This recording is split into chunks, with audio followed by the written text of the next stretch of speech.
Kwa hivyo nikisema ilo suna tiso tujibu tafadhalini. Na answer ni amen. Tu ni rahisi sana, sio ngumu. Ilo suna tiso. Ilo suna kwa. Sitachukua muda mingi kusema mambo ya kupea encouragement familia, kwa sababu nimesikia wengi wamesema, mpaka tumehubiriwa na mpaka maaskari. Verses zimesemwa mingi. Mimi nilikuwa nimetayarisha verse kidogo, lakini nimeona sitasema verse. Kwa majina mimi naitwa Kennedy Langati, na tunashukuru Mungu kwa maisha ile ambayo amepatia mzee. Mimi naishi hapa Ingobor, na saa zingine sijui nikiharakishwa sana ninashindwa kusema.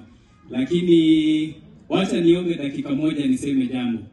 Na nimesikia kama hakuna mtu ambaye amezungumzia mambo ya siasa. Wacha nizungumzie siasa tu kidogo. Mtanipea ruhusa kidogo tu niseme kwamba kuna mtihani ambayo mwanafunzi akifanya, ufanye mtihani mara ya kwanza, uulizwe 1+1, useme ni 3 na uangushwe.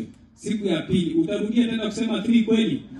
Iko mtihani ambayo sisi tulipatiwa hapa Ng'ambo pamoja na Nakuru Town West yote 2013, tukasema answer ni A.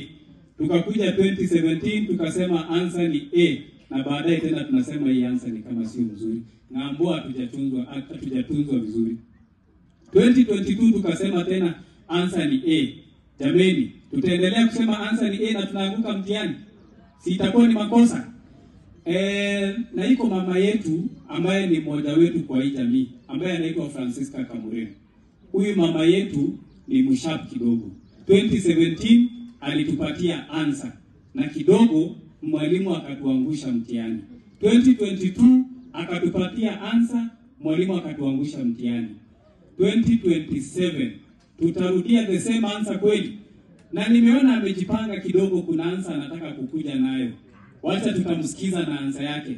Lakini sisi kama jamii, iko recruitment imefanyika jana, sisi watu ya Ng'ambo tunakuwa tumeneglectiwa kidogo. Iko mambo mingi ambayo inafanyika na sisi tuko fatherless pande hii.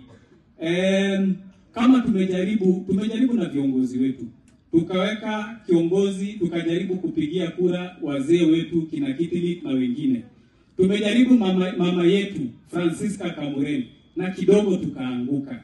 Tutarudia tena the same answer kweli? Mimi ninaomba round hii tuangalie vijana.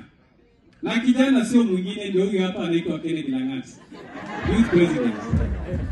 Mimi ninaomba ili tuweze kujiunga, ili na msingoje tafadhali, msiseme ni ngoje nywele ikuwe nyeupe ndio niombe kiti. Mnataka kuongozwa na wale nywele ni nyeupe peke yake? Mtasema kwamba lazima niangushe meno kidogo, nipunguze meno kwa mdomo ndio niweze kuongoza kweli? Bado meno haijajaa 32, lakini bado naweza nikaongoza. Asanteni sana. Majina ni Kennedy Langati. 2027 ninawaomba support yenu.